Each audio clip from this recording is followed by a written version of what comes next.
My favorite adventure that Lupin ever undertook was when him and his friends had to fight the devil and his ancient sand powers. Oh, is that a real? Oh, wait. Are you watched the 3 movies too, right? Yeah. Yeah, the third one, they fight the devil. That was he just reminded me. I'm like, what? Is that the fucking devil? I see. Yeah, I've never been a big fan of when Lupin takes more into, like, the supernatural. And I know it wasn't technically supernatural, but it's like, dude, that was supernatural.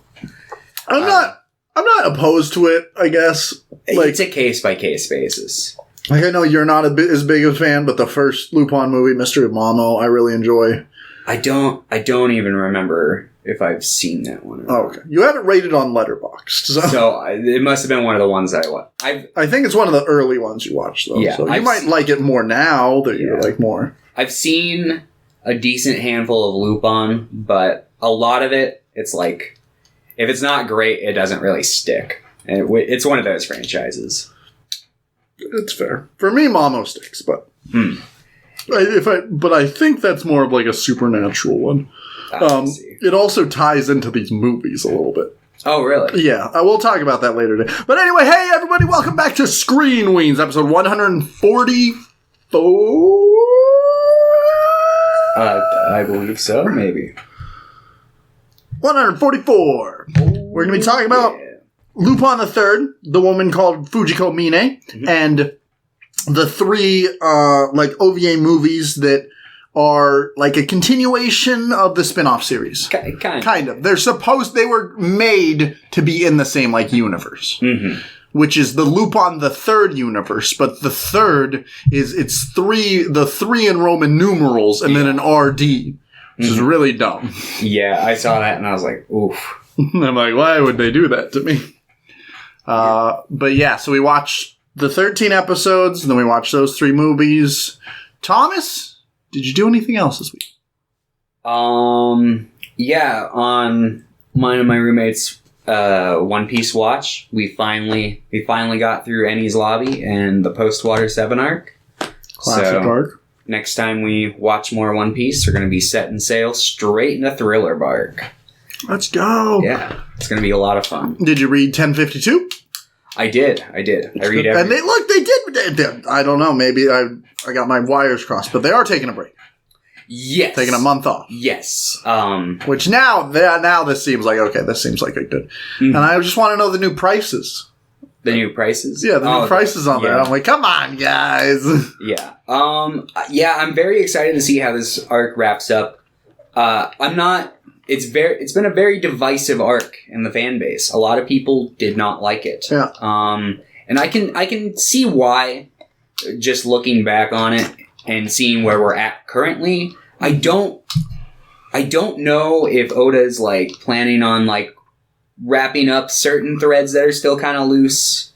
I'm hoping he does. I have faith that he will, but there's also some death things that I'm not going to get into the specifics about, but I thought that was a little weak. Yeah, I'll have to see how I feel about it when I reread it eventually. Yeah, I'm probably going to reread the whole arc during the break. So see how it sizes up. See how it flows together. Mm-hmm. It's very hard for me to tell how something flows if I'm only reading a chapter every week or two. I'm like, this doesn't. I don't know. I can barely remember the last chapter. Yeah. But yeah. So One Piece. Let's see. I showed my roommate The Hateful Eight one of the nights. Yeah, still the Hateful Eight. Have you seen that one? I saw it in theaters, which was before I was really into movies. I remember liking it quite a bit, but I don't know how I would feel about it on rewatch. Yeah, I think it's fine still. My biggest gripe with it is it does this flashback in the last hour of the movie where it shows the events leading up to, and it's this was really unnecessary. Mm-hmm. It just felt like he wanted to cram more violence into the movie, because that's kind of my big critique with Tarantino. I understand he likes his violence, but sometimes I feel like it doesn't organically fit into the story he's telling, and then he'll just cram it in there. Mm-hmm. I felt that way particularly with Once Upon a Time in Hollywood, but I guess it's got, I don't know. I watched that one not too long ago. And I don't know. It's one of those kind of one leg in, one leg out. But yeah, it's all right. I don't. Aside from One Piece, Lupin, I watched a little more of part 2. Not a whole lot, but I watched the episode where they like learn how to like levitate. It's a fun classic. But yeah, not a whole lot outside of that. How about yourself? Let's see. You know how I said, what do you want to watch, Arcane or Top Gun or Lupin? Mm-hmm. I ended up watching the first 2 episodes of Arcane. They were okay. Did it change your life? I've heard it gets better as it goes on, so maybe I'll be wowed later on. But the first 2 episodes, I was like, this is fine. Mm-hmm. It has some fun animation. Like, I like the stylization of it. Yeah. I don't think the world building in League of Legends is very good. And the main characters, I'm like, they're fine. Like, they're not who I would want a series on if I was going to pick a League of Legends character to have a series, but that's fine. Mm-hmm. You know, well, people love them. But yeah, and then I also watched the original Top Gun and then a new one. Have you seen the original Top Gun? It fucking sucks. It's terrible. Yeah, I have. It's like god awful. It never seemed up my alley. So I thought, like, I had heard it was very homoerotic. Yeah. Like, unintentionally or intentionally. And it is, but it's still very, very bad. Yeah. There's, like, the structure of the movie is, like, non-existent for the first, like, hour and 20 minutes. It's like, I don't know what's happening. And then the final act, they're like, what if we make a story now? And it's not a very good story. Okay. The new one's pretty good. It's, like, it's well made at the very least, and it's gorgeous to look at. Like, it's very fun to look at. The aerial combat is very cool to watch. So there's that at least. I still have a lot of problems with the new one, but it's like a watchable movie at the very least. Okay. With the day we started watching The Woman Called Fujiko Mine, I also watched the first episode of part 6 because I just wanted to see how it was. Yeah. I haven't watched any of part 6. Technically, it's episode 0. It was really good. That first episode, it's gorgeous, but it's also just like really just really good. So I'm like, I want to watch part 6. No, you should honestly like I said, how far did you get when you tried to watch JoJo's? I'm talking about Lupin Part 6, by the way. Oh, I was like, okay. No, I don't give a shit about JoJo's. We're still kind of slowly going through. We're in Part 2, but okay. When I hear Part 6, my brain just goes straight. That's fair. Part 6 of fucking Lupin. I don't know much about it, but I definitely want to watch. I mean, I want to watch all the parts of Lupin, but parts 4 through 6 look to be like, because they're each like a season-long mini-series, it seems like, and I like that concept. So yeah, I look forward to watching those in the future. And then we watched the first episode of Ya Boy Kongming, which is it's an anime about Zhuge Liang, who is he's from the Shu Dynasty in like the Romance of the Three Kingdoms era of China. And it's about him dying and then waking up in modern day Japan. Oh. And he becomes the like manager for like a young singer.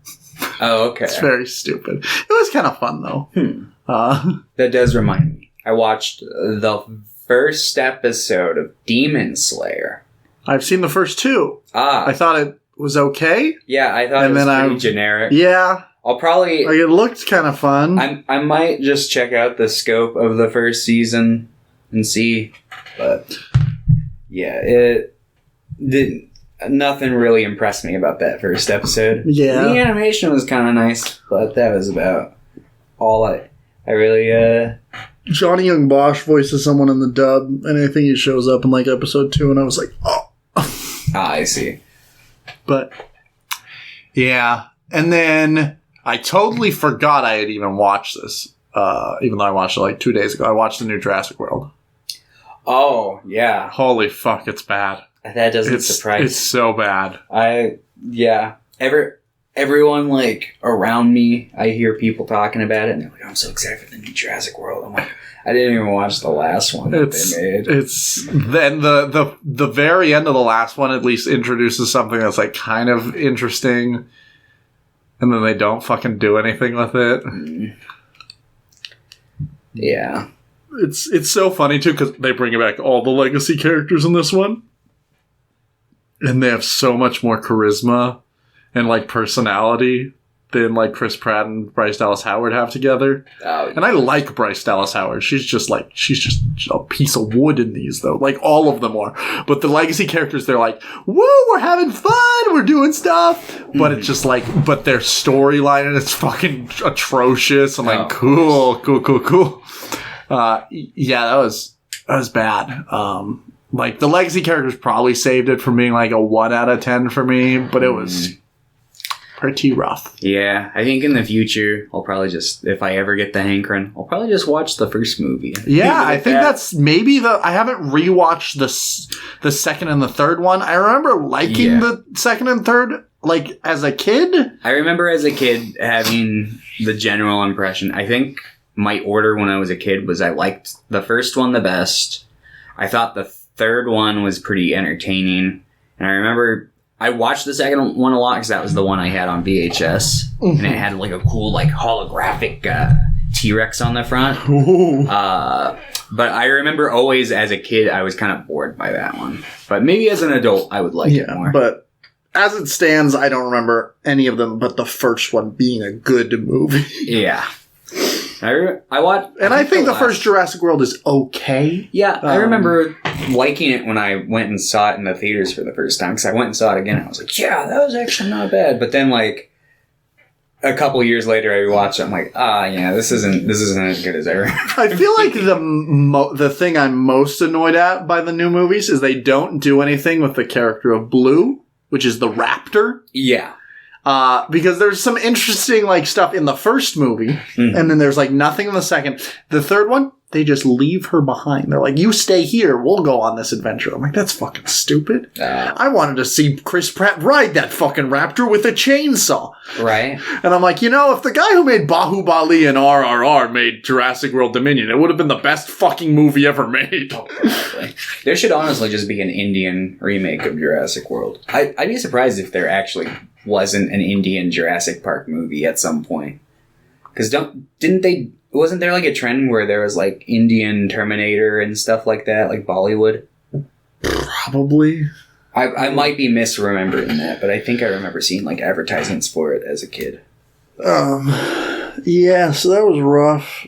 And then I think that's all I've watched this week. Yes, that sounds about right. Yes.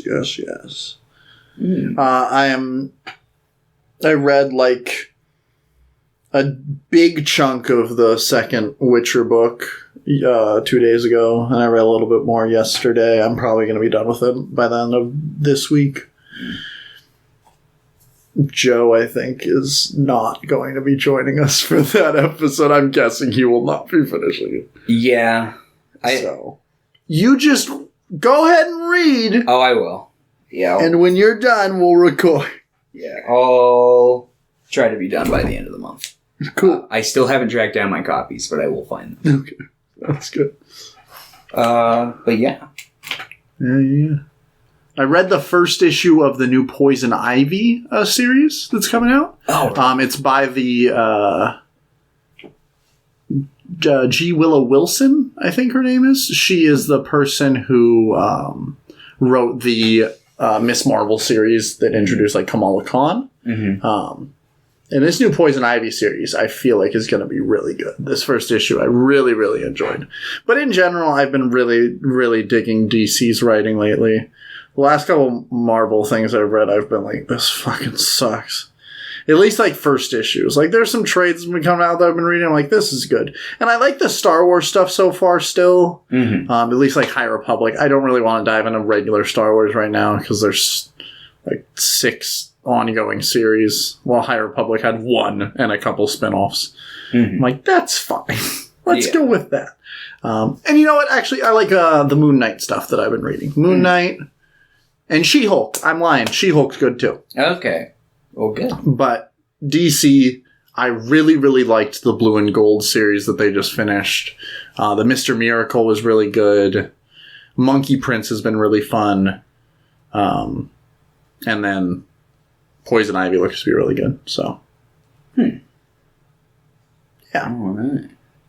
All right. I think we might have some questions. Oh, shit. Pierre back at it again with the questions.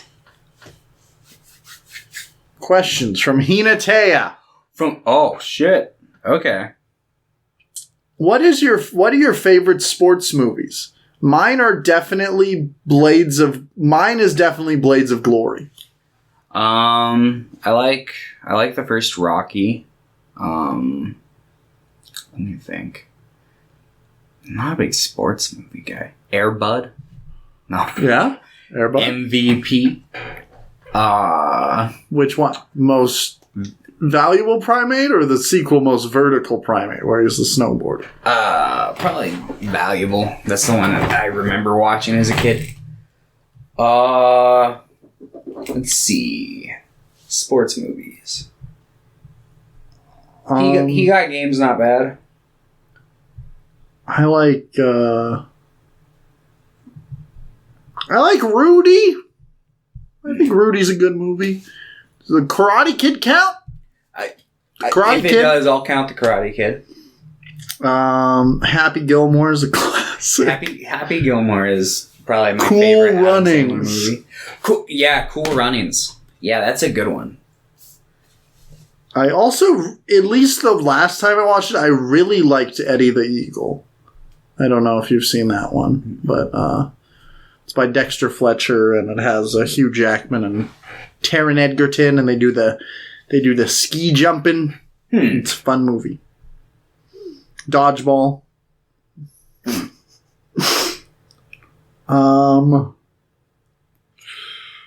Yeah, I'd probably say maybe Cool Runnings or Karate Kid for me. Yeah.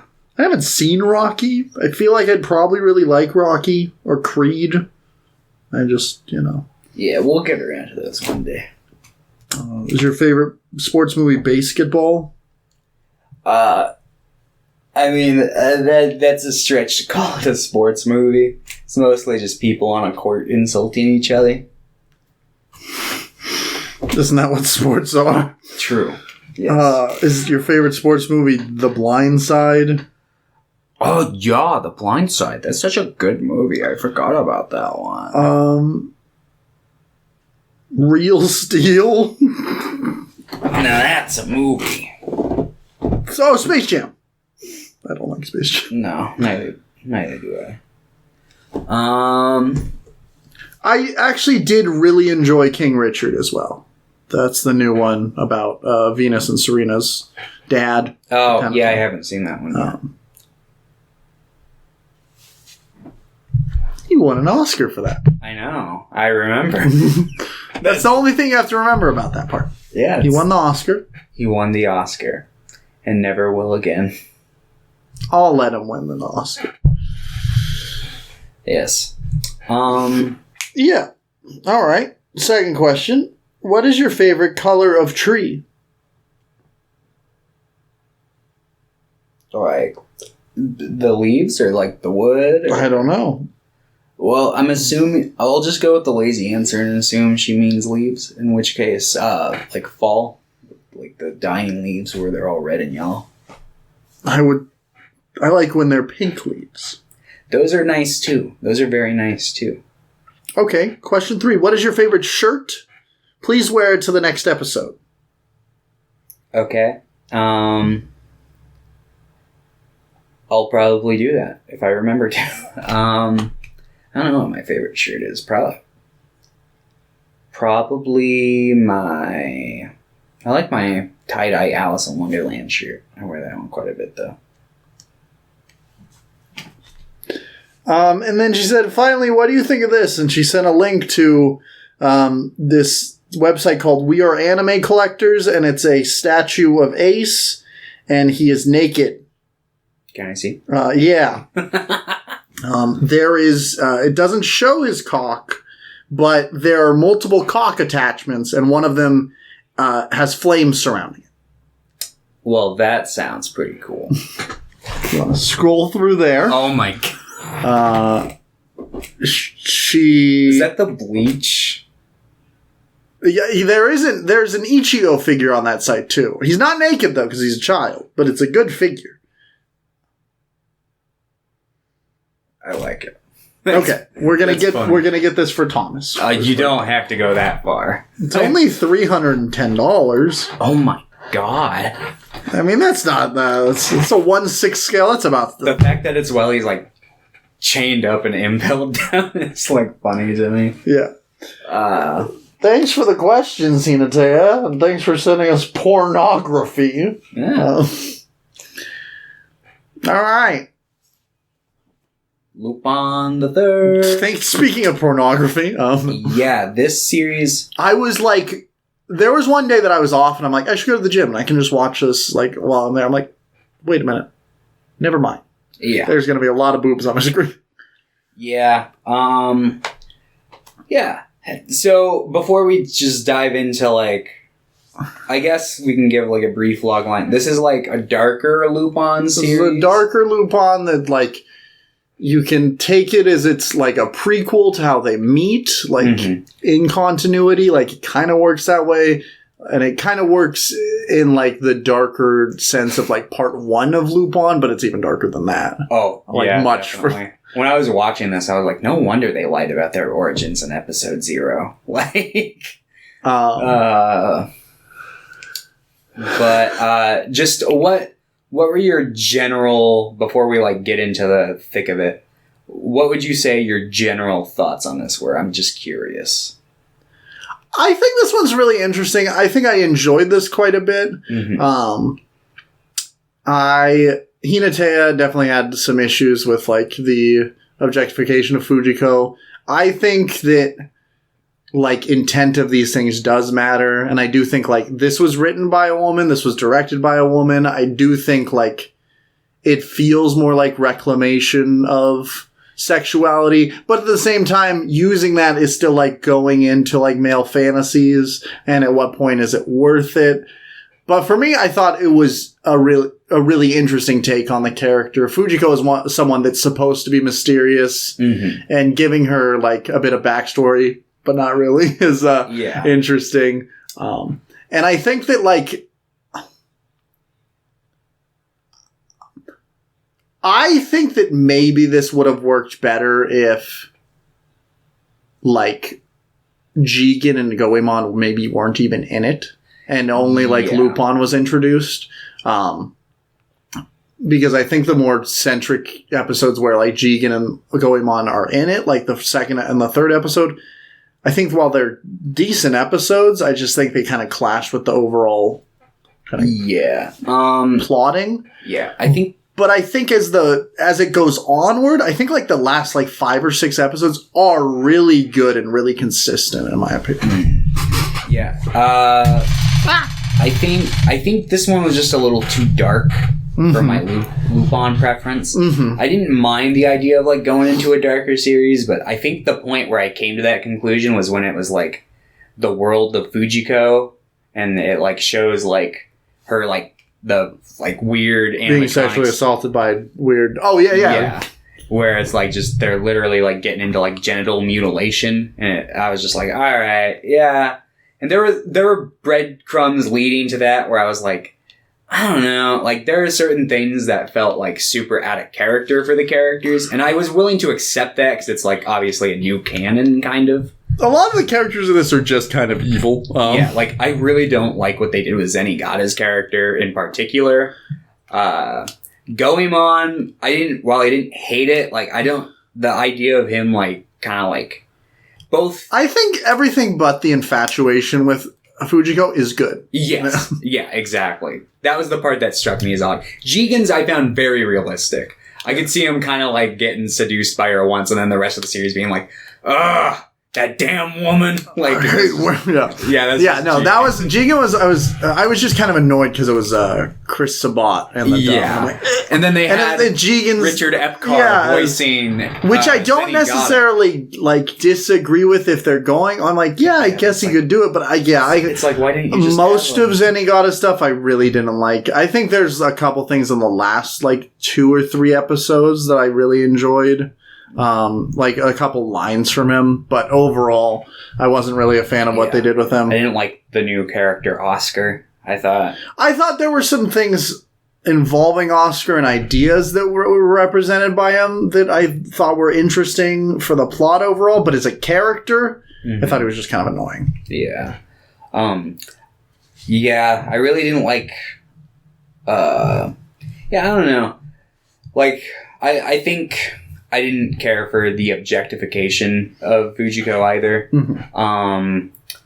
The whole series, I was like trying to figure out what its angle was. And while it is portrayed a lot darker and like not okay compared to like, whereas like maybe Lupin would grope her in the old series and it would be like, oh, Lupin.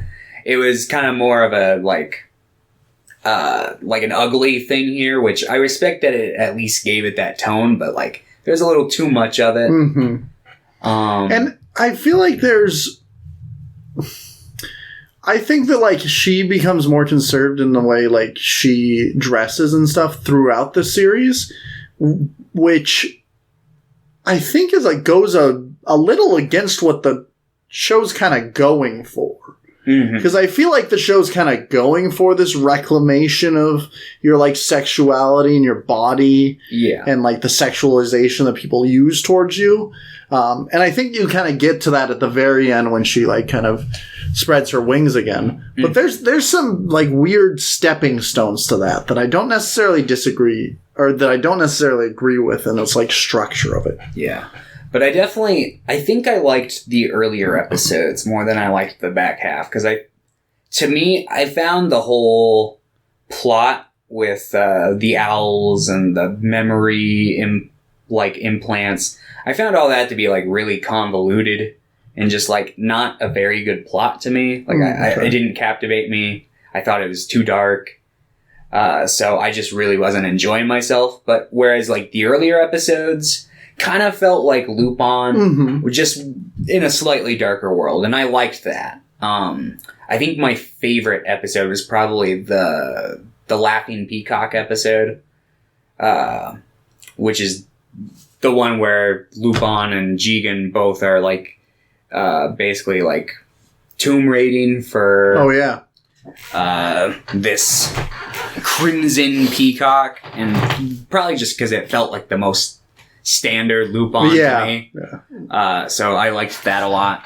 And I'd say I liked the first batch of episodes, like her one with Goemon, the one with Jigen I thought was pretty alright. I liked the first episode of Lupin where like they behead him and then it's like the fake. Yeah. But hers, it was just, she just had someone die. I'm like, hell yeah. I like the darker tone. It's not something that I like want from most Lupin, but I'm okay with like a miniseries on it. So I was okay with it. I kind of like how convoluted the plot is. It reminds me of some of the early like Lupin movies, kind of like wild and wacky, but like with a darker tone to it.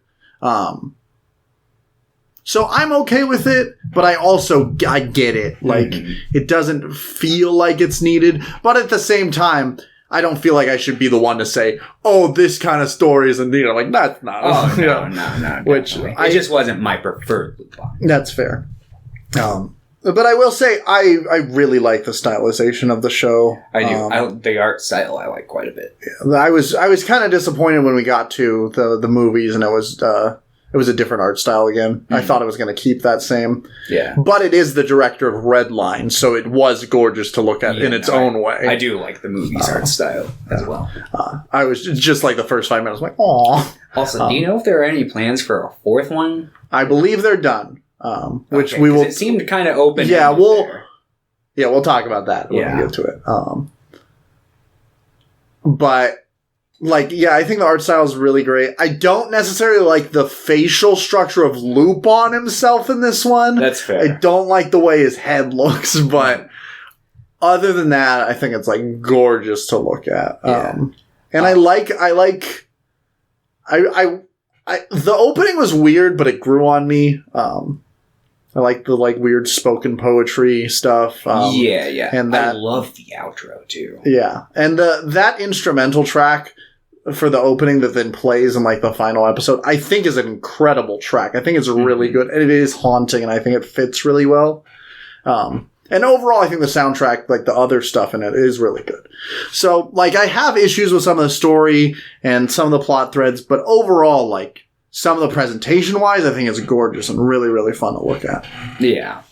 What did you think? Because clearly this isn't the standard dub cast. Obviously, Michelle Ruff. Yeah, I was so glad. I think Michelle Ruff, which is annoying because they also changed the dub cast for the movies. And it's not Michelle Ruff. It sounds a lot. I'm like, oh, is Michelle Ruff? I had to look it up. I was like, oh, did she carry over to this one too? But I think Michelle Ruff is like, I loved her as Rukia, but I think she's incredible as Fujiko. Like, the more I'm like, she's the only, like, she might be the only Lupin character that I'm like, no, I fucking need Michelle Ruff. Yeah. Which I love everyone else, the usual cast. Yeah. But I think Richard Epcar also might have played somebody in the movies. I think I saw what I was but I don't know who. Regular Zenigata's back in the movies. Okay, then that was not Richard Epcar. Yeah, but regular Goemon's back in the movies, I think, but not in this one. If I remember correctly. I don't remember. Because Richard Epcar normally voices Jigen, but he voiced Zenigata in this. In the show, yeah. Let's see. The Lupin one grew on me for the show. The first couple episodes, I'm like, that's not Lupin. Yeah, I had a pretty easy time because it's Sunny Straight, so I'm used to his voice. I'm like, all right, I see what he's going for here, and I kind of bought into it. But I do like Tony Oliver. Is that the guy's name? I believe so, yeah. Yeah, I do prefer his take on Lupin. I do. I think Sunny Straight is like a good like balance that he still kind of sounds goofy at times, but he does sound like he's in a darker world. Yeah. While the guy who straight man voice, Keith Silverstein, I think his name is, the one who does the dub in the movies. Yeah. I think he just kind of sounds a little too serious in general. Yeah. He was okay. He was fine. Yeah. The whole time I was kind of concerned because I knew it was a new guy that I hadn't heard before. So I was like, I'm not sure how I'm going to like this.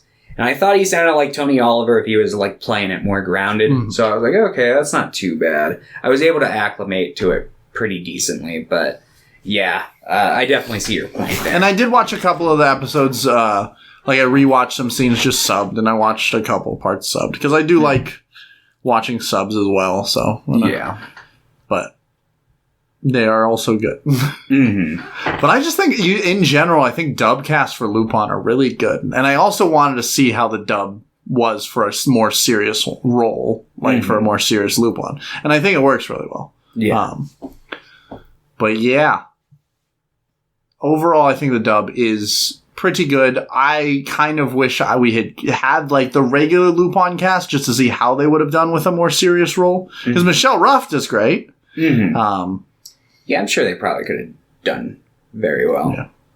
I mean, obviously. And the regular Zenigata's back for the movies, and they still have kind of a similar tone. And Richard Epcar does Zenigata in the series, and he does a fine job playing it straight. Zenigata's just a little too much for me on this one. He's just a little too dark. I really don't like that he immediately just tries to kill Lupin too. Yeah, I don't like that. He's like, I'm going to murder all the people. That he would sleep with Fujiko while she's in custody seemed really off. That doesn't, like, Zenigata is very like, oh, you broke the law. You don't get any slack kind of a guy. And the only person I could see him like trying to sleep with in custody is Lupin. So it's like, he's just not in love with Lupin in this series. And that's no. There's a line later on though when he's talking about how like he was like this corrupt cop, and then like seeing Oscar just like hold on to the one thing that like he held close. Yeah. I thought that was interesting at the very least. It just doesn't really feel like a Zenigata thing, but at the same time, if they're doing reinterpretations of characters, like, I'm fine with it. Like, I thought it was at the very least an interesting character thing for a new character. Yeah, I think they could have dived into that better if that's what they were going for. It didn't feel particularly, like, earned to me, but... That's fair. Like, yeah, and I just feel like maybe if you want a character like Oscar, who I think has potential to be an interesting character, I think you need to pull back.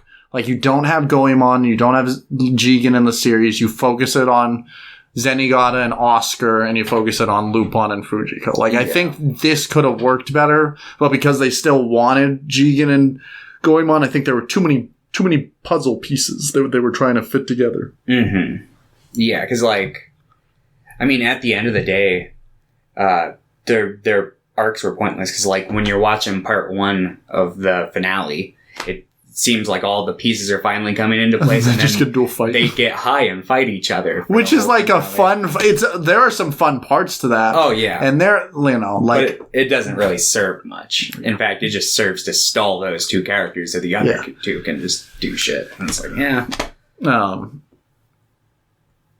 Yeah, and it's like, I feel like I'm kind of being harsh on the show, because I did really enjoy most of it, and I feel like I'm not getting that across. I just felt like this is probably the show that I had the most gripes with. Yeah. But there are parts that I'm like, this is so good. Like, there are scenes that I was like, wow, that was great. I do like a lot of the, like, weird drug sequences that, like, Lupin goes through, and, like, his weird bunker thing and that abandoned town. There are some cool parts in there for me, at least. Like, kind of isolated, yeah. In the terms of the grand scheme of things, it didn't really work for me a whole lot. Yeah, that's fair. But you said, in general, you didn't really like this. Yeah. I like this kind of weird unraveling mystery box that Fujiko's at the center of, but really she's, like, not.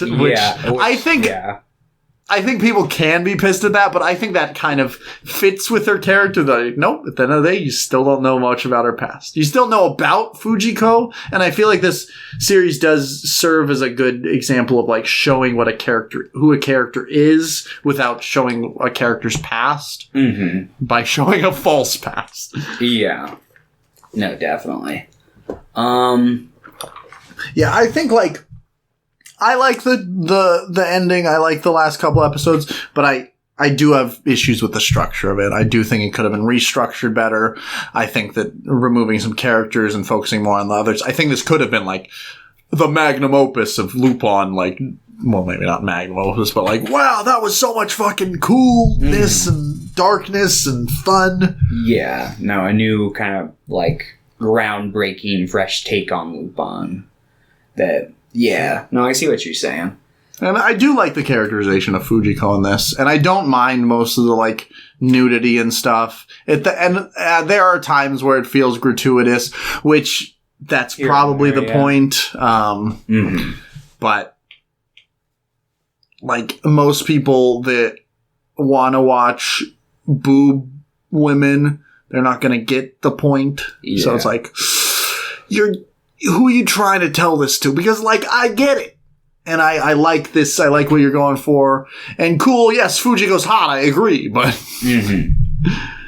I just feel like your words are falling on deaf ears sometimes, like, that you're trying to say.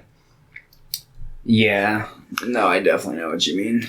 But it was definitely an interesting watch. I'm glad we watched it. I think it fits... I think there are some Lupin fans that'll, like, just hate this. Yeah. Like, if you do not want to watch a more mature, like, a more dark version of Lupin, you will hate this. But I think the people that do want kind of a different one, I'm sure there are people that fucking think this is the best thing ever made. Yeah, I know people that think this is the best thing ever made, and I'm glad for them. And I'm kind of just in the middle. I enjoyed this. Yeah.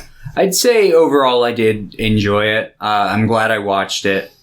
I don't know if it's one I'll be, like, racing a rewatch in the future, but, yeah. I thought it was, I'm kind of like one leg in, one leg out. So yeah, I guess I'd kind of fall somewhere in the middle too. But yeah, Lupin the Third, a woman called Fujiko Mine. I'm more okay giving this one a rating if you wanted to give one because it was a full series. Down. I think you would give this one a 6. You are right. I think you'd give it a 7.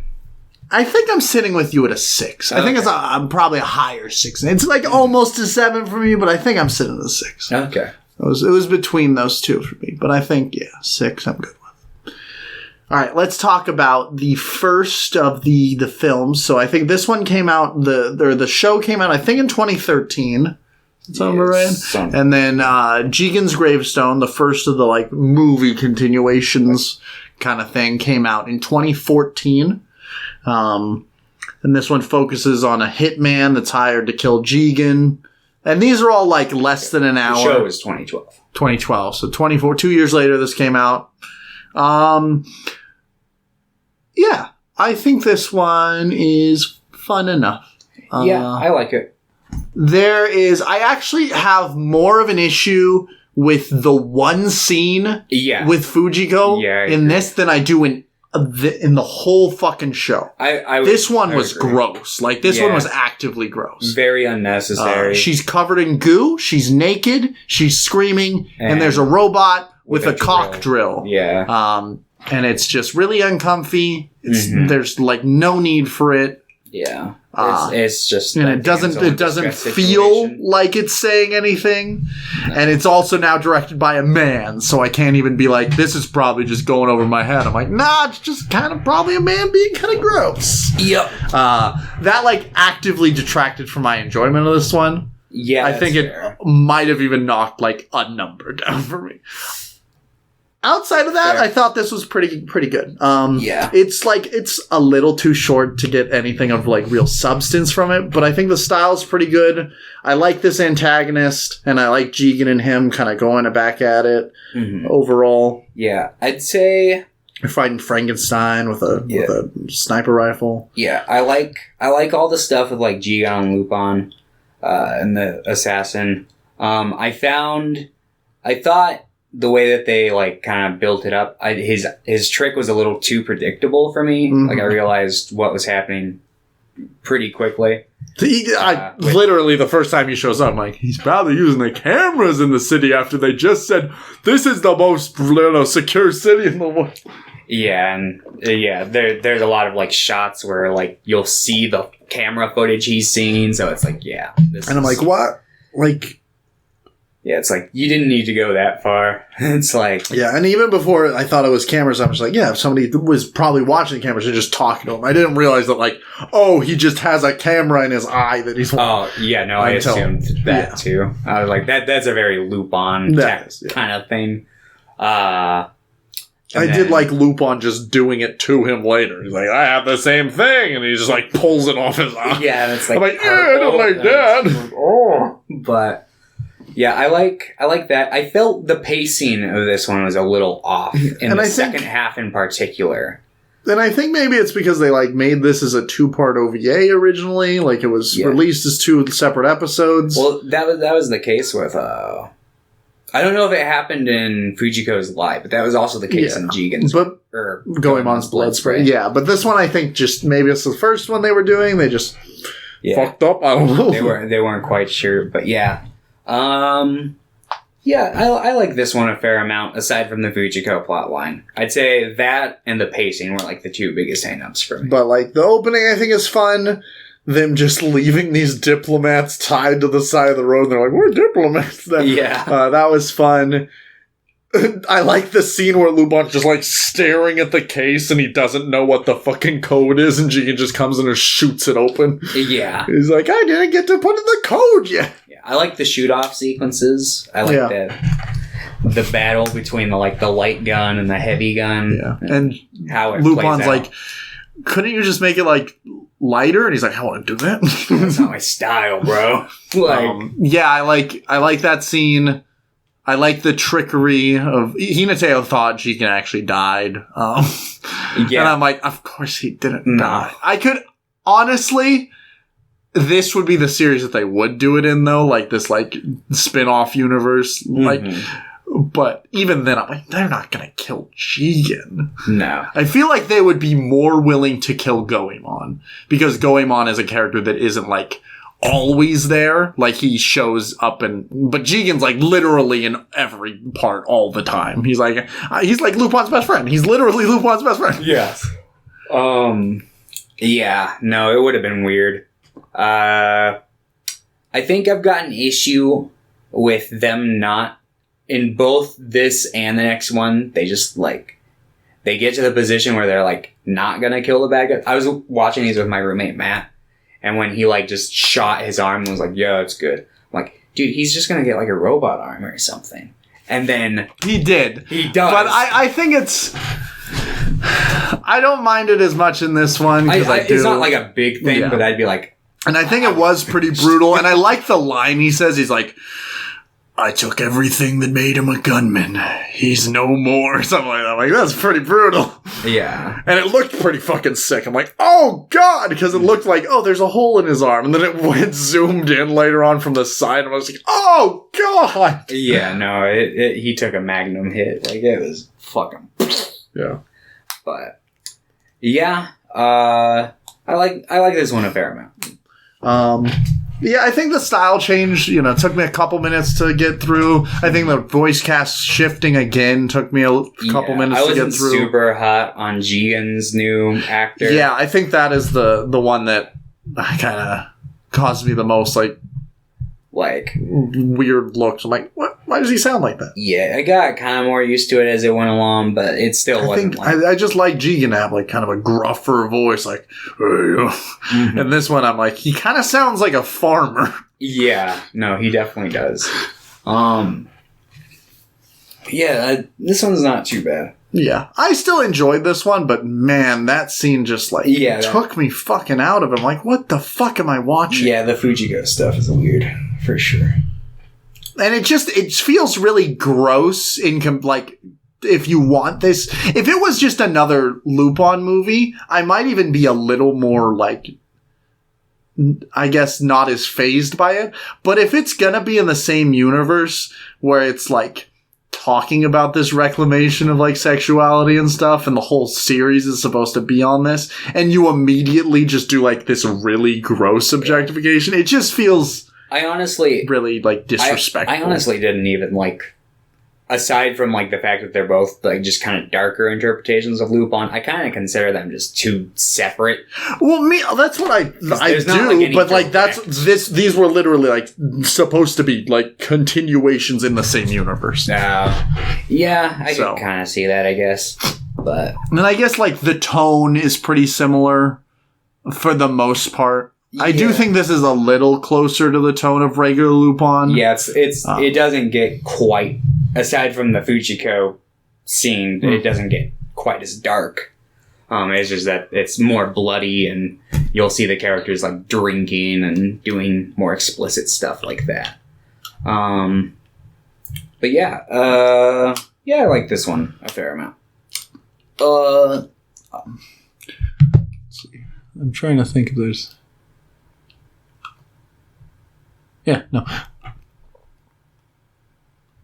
You would give it a 6. I would. I think you would give it a 7. No. 6. Yeah. I did it. Woo! Goemon's Blood Spray. So I watched the last 2. I watched 2 and 3 with the boys last night. Yeah. Pierre said that Goemon's Blood Spray might be his favorite Lupin movie. Yeah, I think this one rules. Yeah, this is definitely my favorite out of everything we've watched for this episode. That's fair. Because I think, it has that style, but it has times a billion. Yeah, I think it's a good balance of just about everything in terms of tone, because it's you got wacky, jovial Lupin, but you got then Goemon's literally just cutting off hundreds of people's hands. Mm-hmm. Yeah, so I think it did the best balance between the dark and light tone. I liked the villain in this, Hawk. Yeah. Yeah, I like that he's just basically Terminator with axes throughout most of it, and he's just unstoppable. The Ghost of Bermuda, as they call him. But yeah, so the basic, I guess, plot of this one is someone puts a hit out on Lupin and his friends, and so Goemon coincidentally has beef with the hitman that's trying to kill them, and basically gets shamed once trying to stop him. So he spends like the rest of the movie trying to like basically reach this level of enlightenment in like combat where he can basically just like kind of like see the future, almost like see without seeing. Yeah, like relying on like a sixth, I can never pronounce that word, like a sixth sense kind of thing. Mm-hmm. But yeah, I like this one quite a bit. Not a whole lot plot wise going on. A lot of it's kind of the thrill of the chase in this one. Yeah, but I think there is a decent amount of like character development for Goemon. Mm-hmm.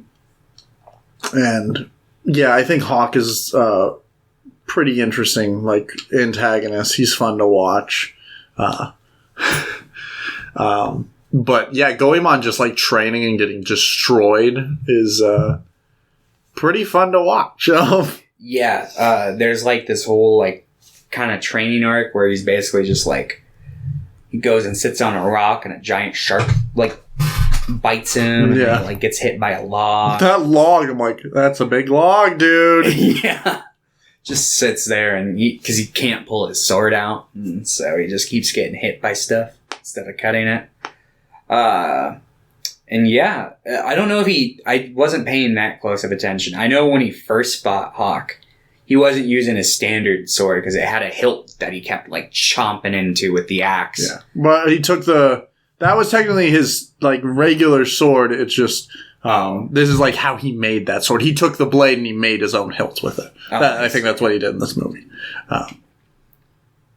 But yeah, which is just a sword without doesn't have a guard. Mm-hmm. But yeah, at the end of the movie, he fights him with the more standard. Yeah, right after he goes back to like the Yakuza or whatever he was working for. Yeah, it and they're like, hits him. Kill this guy, and they just start beating the shit out of him. But then it's just like it hits him, and everything starts flowing through him, and that scene's so cool. Like, yeah, he like slices a guy's face open.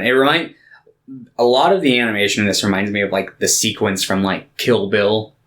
Where it's like the blood spray is like very just like so I always liked that kind of stuff, so I like seeing it in an authentic anime.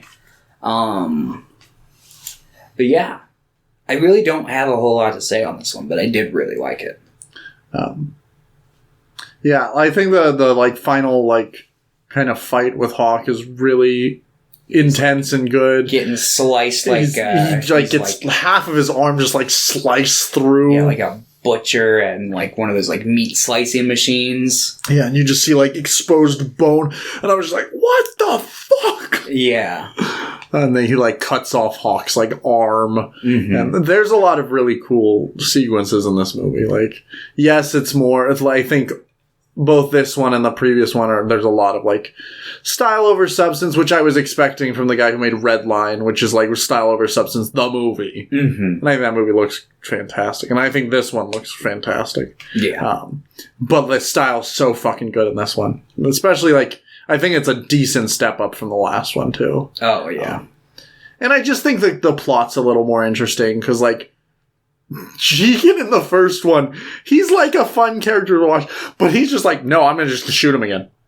It'll be fine this time. He like doesn't really learn a lesson or anything. He's like, no, I'll be fine this time. I tricked him. While Goemon's like, I must get better. Yeah, this one's a lot more dramatic. Yeah, for sure. Which I think that's a fun thing about both characters, but I think the Goemon stuff just makes for a more engaging movie. Yeah, no, definitely, for sure.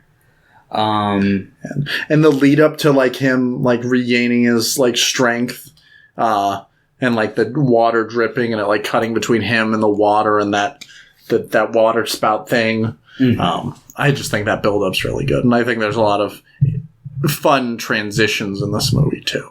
Oh yeah. Yeah.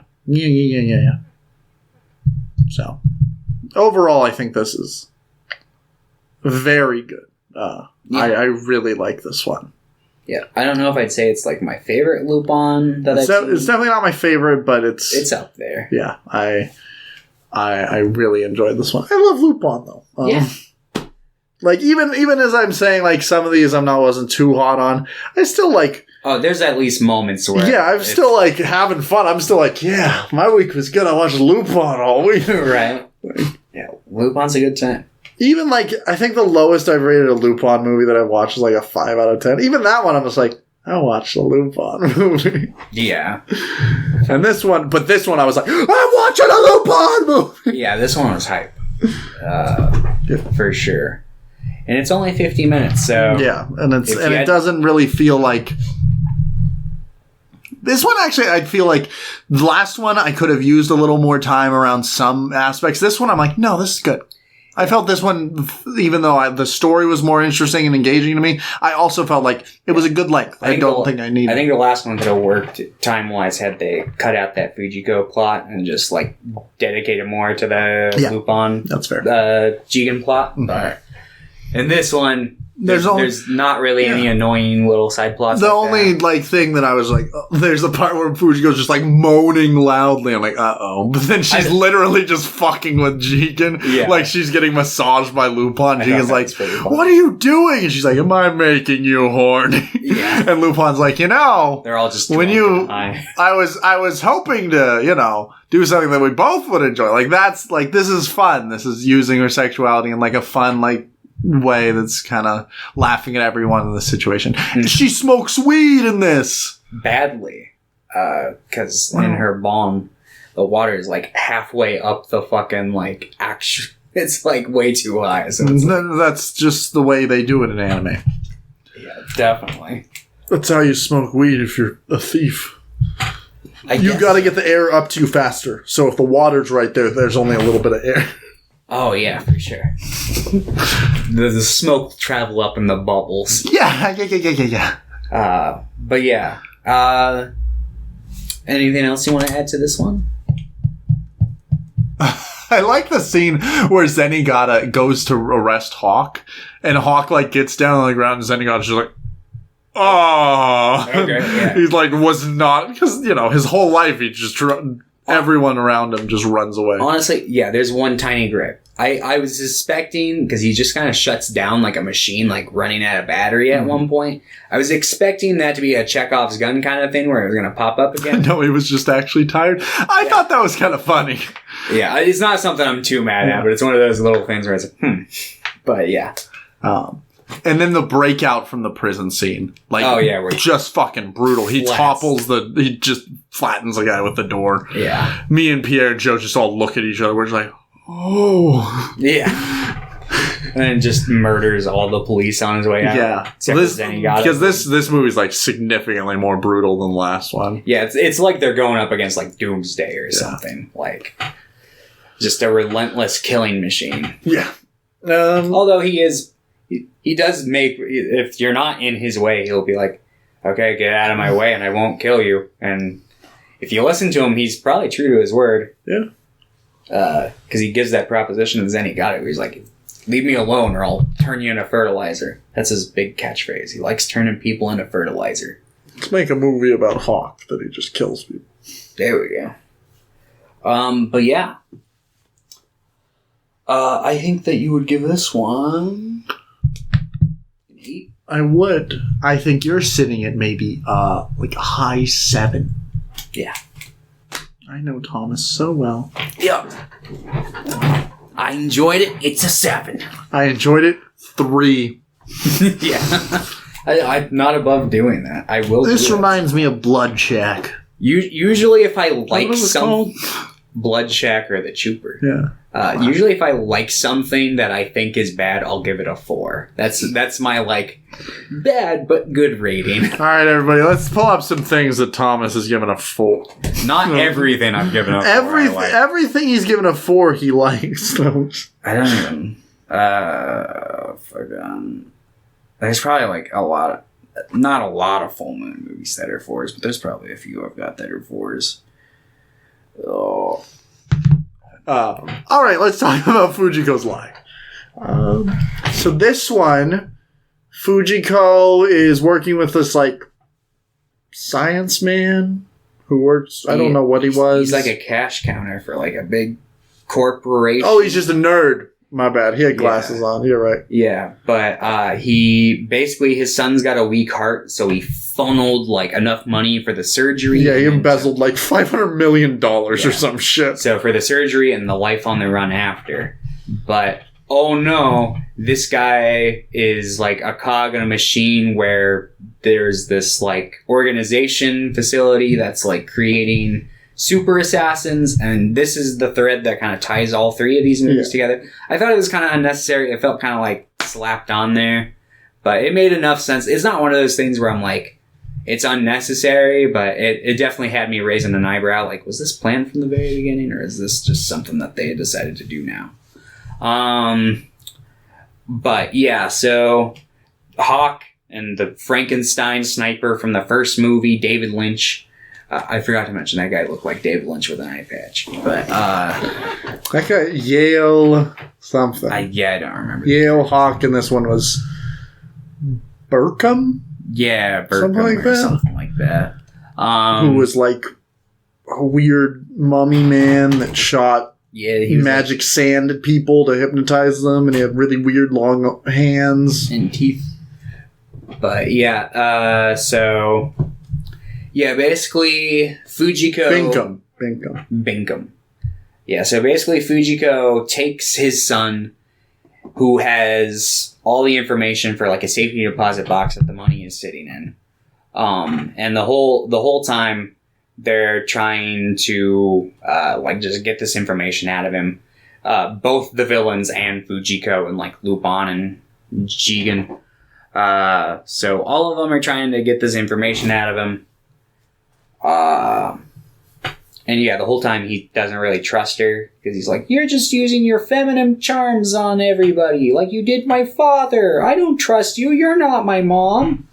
And the whole time she's like, "No, kid, I'm totally your mom." Just like kind of like trying to seduce him simultaneously. And it's just like this doesn't work with children. Fuck. Yeah. He's like, I have no idea how to talk to a fucking child. Yeah, but so he tries to hire Lupin and Jigen. He's like, for the full 500 million, you guys gotta like assassinate the guy who killed my dad. So they're like, yeah, sure, okay. So they try to do that. And yeah, there's just stuff that happens, like they're trying to also uncover the plot of like who's behind all of this, who's created this factory of super assassins, and so this guy keeps hunting down this kid. They keep narrowly escaping, and then Fujiko infects him with the poison of love at the very end, or horniness, depending on whatever you want to go into. The horny disease strikes again. Yes. Because there's like a point in the film where she ends up saving the kid's life, and then he goes to like kill Fujiko, and then she like starts like, essentially touching him, and then he gets kind of like... He's like, oh, my boner! Yeah, and then he wakes up and kills his one dummy mommy boss, and then... yeah. And then, what's it called? Yeah, then he goes to kill Fujiko, and then she's like, you want me, don't you? And he's like, yeah, I do. She's like, well, I poisoned you. And he's like, oh. And then she stabs him in the heart, and then she's like, nah, dude. It was the love potion. He's like, love? What the hell is that? And yeah, dies. And then, earlier in the film, she did eventually... Because she gives, like, this big dramatic speech that causes the kid to snap out of it and, like, saves him. And then she seduces him into giving him over the, like, lockbox information. And then she ditches him in a hotel room. But it's okay, because even though she stole all of his money, turns out his dad's still alive. And he learned a very valuable lesson. Not to endanger his son's life. Even though he did it to save his son's life. So... Yeah, I don't know. This one... This was okay. Oh, I like this one quite a bit.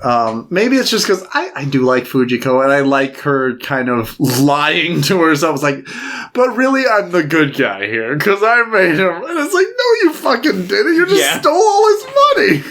Yeah.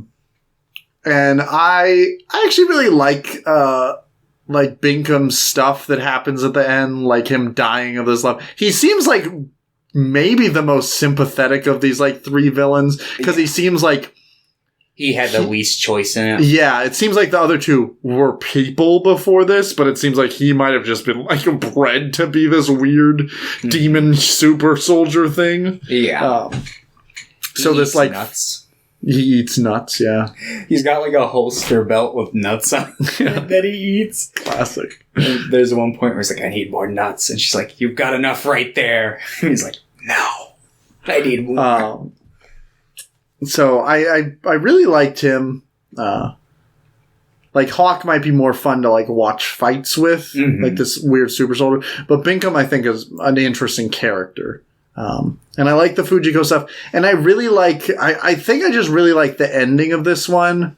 Like when Lupin and Fujiko are like driving off and Lupin says something like, and I could never forget you or something. It was just like really sweet and like pretty in character for Lupin, but we don't get to see like the more like lovey-dovey stuff for Lupin. But when it does happen, I like really like it. I'm like, this is good. Yeah. And I do like them kind of wrapping things into a bow. And especially because we'll talk about it in a second, but this does kind of allude to the fact that the person that's kind of controlling everything is most likely Mamo, who is the villain of the first movie. Oh, so really? I think these all kind of fit together if you're then going to watch The Mystery of Mamo. Oh, okay. Because at the very end of Jigen's gravestone, it zooms out from the cameras and there's a little blue man. Do you remember this?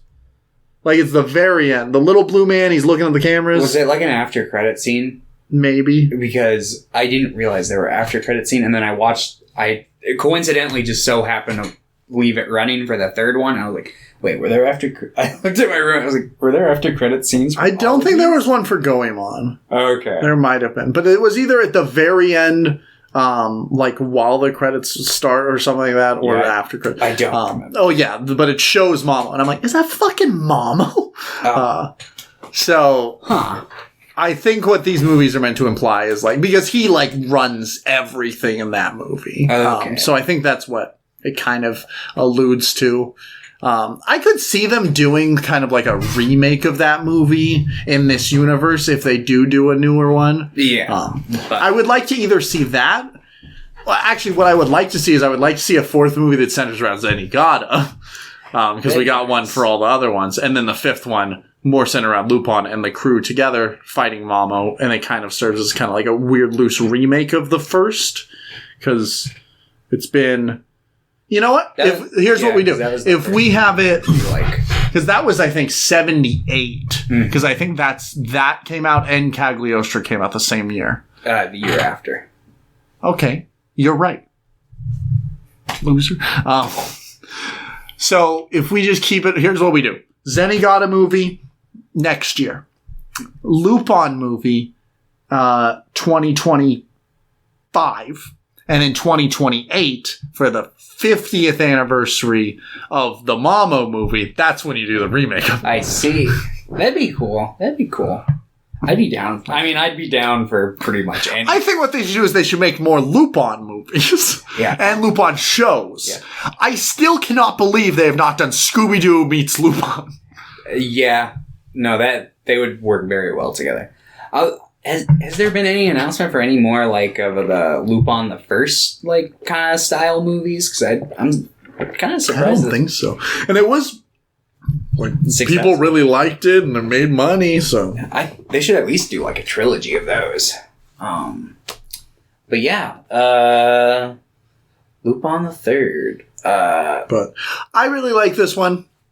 I get it if people don't like it, but I was a fan. Yeah, I enjoyed think this was probably my second favorite of the three.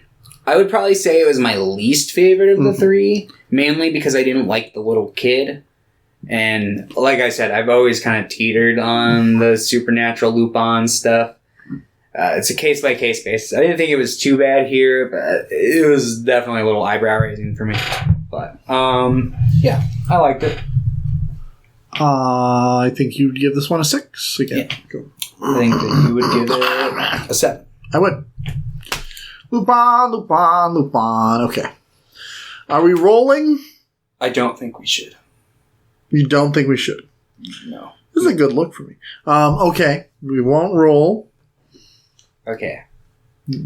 But that means are we doing more Lupin? Is that what's happening? Okay. That means that once we're done with this Lupin thing, whenever that is, whenever we roll out Steam, we gotta just instant bag. That's fair. After we finish all the parts of Lupin in every movie. Okay. I see. I'd be so down. Like, we'd be done. I won't say I'm opposed. We'll just leave it at that. It'll take like 12 episodes. Yeah. Are we watching movies? Are we watching part 3? Movies. Okay. Coincidentally, because I had no idea when I picked these. We doing Mamo? Yeah, The Mystery of Mamo and The Castle of Cagliostro. Okay, cool. Sweet. It is me and Hinatea's anniversary next Monday, so I have this whole weekend off. So I wanted one that wasn't, we weren't watching a shit ton. Let's see, hold on. If you want to toss one more in there, you're more than welcome to. I just picked those two because over here. Let's see. Let me look.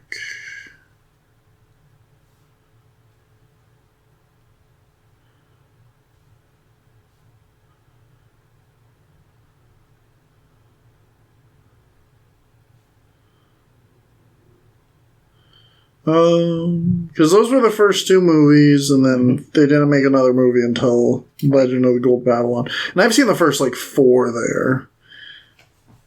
I totally forgot that before the first live action movie. You want to throw in that one? I'm down. I'd have to find it, or you'd have to come bring it up to me one day or something, but yeah, I'm sure I can find it somewhere. So we're doing the live action in those 2? Actually, I let's save the live action because I think I found. Okay. I think I found the newer live one. Action yeah. Cool. So yeah, let's just do Mystery of Mamo and Castle of Cagliostro, which Castle of Cagliostro famously was directed by Miyazaki. Mm-hmm. You know what? I'm actually disappointed that Miyazaki hasn't come back to do because he keeps going this will be my final film. I think his final film should be a Lupin movie. That'd be pretty cool. Come on, man. That's what, come on. Right. Yeah, we can only hope. But, yeah. Only survive 7 more years, Miyazaki, and then you can make the 50th anniversary Castle of Cagliostro 2. Oh, there you go. And Castle of Cagliostro, I watched, before I was really into Lupin, so. I have not seen that one. I gave it a 7. Mm-hmm. But thinking back on it, I'm like, this might, everyone's like, this is the best Lupin movie. And I'm like, okay, I'm going to watch it. It better be fucking incredible this time. Yeah. I think I'll enjoy it more this time. I've heard some people who are, into Lupin say it's kind of whatever. And I've heard, some people who are into Lupin say it's great, so. And I know people who aren't into Lupin really like it as a gateway, so it's because the Miyazaki thing, But from what I remember liking Mamo more. So we'll see what happens here. Yeah, we will. I'll see if I remember Mamo as I'm watching. But that's so weird to think. I watched Castle of Cagliostro 3 years ago, and that was my introduction to Lupin III. So I was just crazy. Yeah. And now I'm I'm so fucking in love with Lupin. Yeah, that's fair. Lupin's a fucking great property.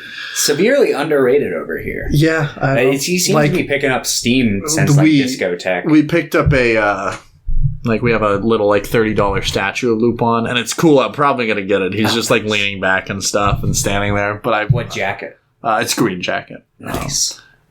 And I was like, to my coworker, I'm like, is that Lupin? And like, no, but most of my coworkers don't know who Lupin is. Like, even the people that are into anime. Yeah. And it's not like a gatekeeping thing. It's more like, you gotta watch this! It's amazing! Just jump in anywhere. Yeah, it's literally. Great. Watch any part, watch any episode. Maybe just not like episode 8 of The Woman Called Fujiko Mina. That's the only thing. Just don't jump into a random episode of that. Yeah. And anything else? Not, like, part 4 and up, because I think those are... Are they... Oh, yeah, they might have... story focused over the course of the season, I do believe. But yeah, for the most part, it's pretty accessible where you can just jump in anywhere. Sweet. Lupin, let's keep it fucking going! Woo! All right. All right, bye, everyone. Adios.